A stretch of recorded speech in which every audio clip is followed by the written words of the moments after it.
আজকে হচ্ছে যে টমেটো ভর্তা, শুকনো মরিচ দিয়ে ঝাল ঝাল করে টমেটো ভর্তা, লাউ দিয়ে ডাল দিয়ে আজকের ভাত খাবার হয়েছে সিম্পলভাবে। কি সুন্দর রান্না হয়েছে, খুব মজাদার রান্না হয়েছে, দারুণ রান্না।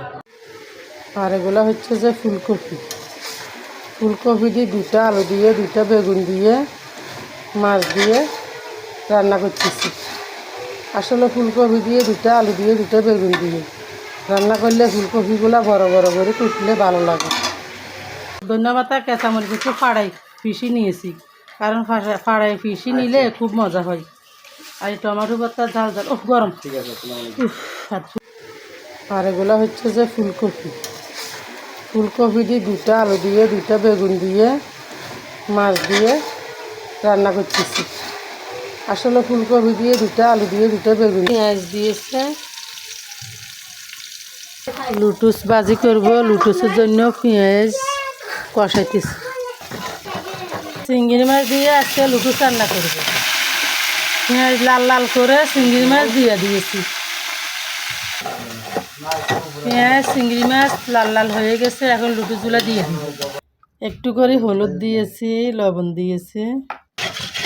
আমরা লুডুস চিংড়ি মাছ দিয়ে এইভাবে রান্না করি। লুডুসের মশলা, মরিচ মশলা কষানো হয়ে গেছে, এখন লুডুসগুলো দিয়ে দিয়েছি।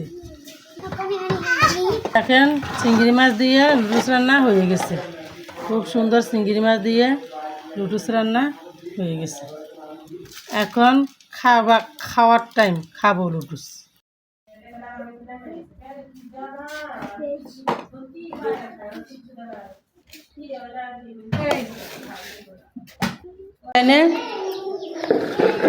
এগুলা হচ্ছে যে মিষ্টি কুমড়ার শাক।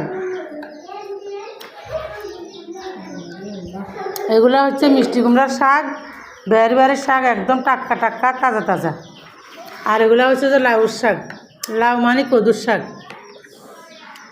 বেআইনে নিজের হাতে গাছ লাগাইছে। এই লাউর শাক খুব সুন্দর, একদম টাটকা, ক্ষেতের থেকে তুলে নিয়ে এসছে।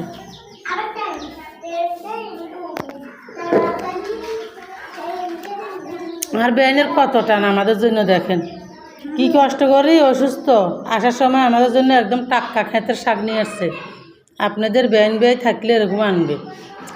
দেখেন